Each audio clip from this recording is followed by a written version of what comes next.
The story begins with student number 1, who made what seemed like an innocent mistake, picking up a phone call.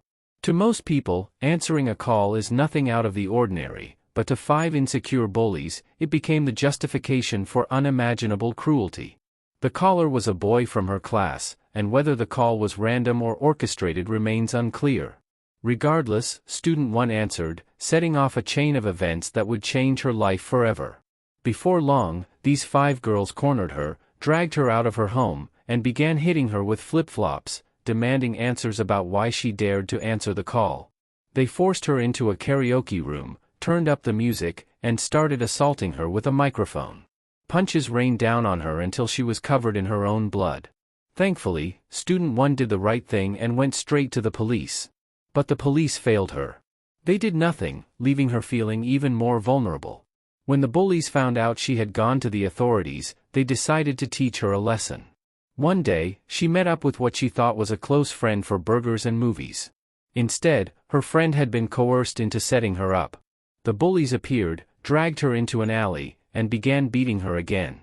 Passers-by saw but did nothing, and the bullies only stopped when they realized they were being watched. They dragged her to a nearby factory, where the real horror began. With iron pipes, glass bottles, bricks, and even a knife, they tortured her for hours. At one point, they laughed as they burned her with cigarettes and hit her with a vitamin bottle, mocking her as they said, "I like the smell of her blood."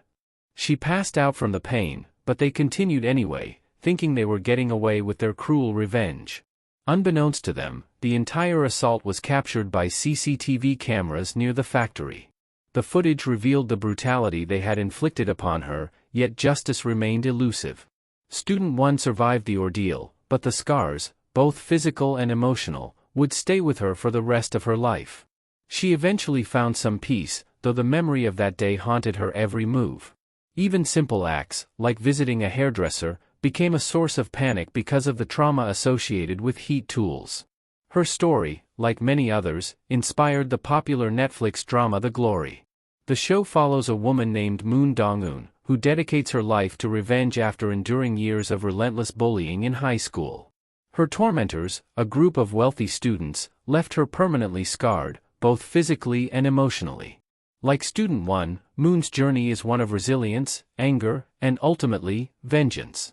The series sheds light on the dark realities of bullying, suicide, and the desire for retribution. Another victim, referred to as student 2, faced a similarly harrowing ordeal. After begging her parents to transfer schools, she finally broke down and told them the truth about the abuse she had endured. Her parents were horrified and demanded answers from the school, but little came of it. Despite the physical scars that marked her arms and chest, the deeper wounds were invisible. She spent months in psychiatric care, trying to piece together her shattered mind. Yet, even after treatment, she was left to carry the weight of her trauma alone. Student 3's story adds another layer of tragedy. She was relentlessly targeted by acquaintances who initially asked to borrow money but soon turned violent when she refused to comply. They vandalized her home, threatened her family, and left her body covered in bruises. She lived in constant fear, hiding the abuse from adults who could have helped. Her suffering finally came to light when a teacher noticed an infected wound on her arm. The pus-filled injury, caused by repeated assaults, forced her to seek medical attention. Her parents were notified, but by then, the damage was done.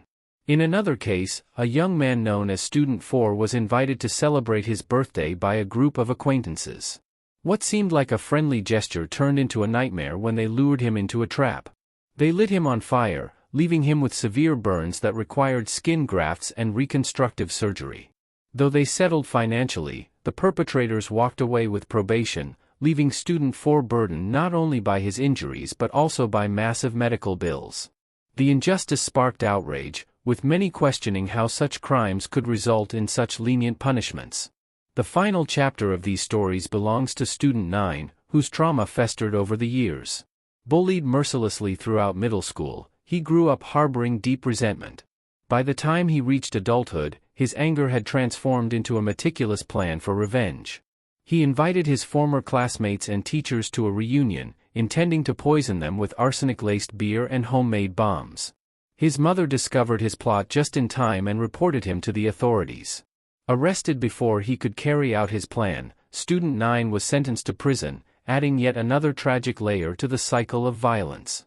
These stories, while fictionalized in the glory, are rooted in real-life events that continue to resonate deeply in South Korea and beyond. They highlight systemic failures, from schools ignoring abuse to courts handing down inadequate sentences, and the lasting impact of bullying on its victims. For some, moving forward is possible, but for others, the scars remain too deep to heal. As the world revisits these cases through the lens of art, the question lingers: has anything truly changed?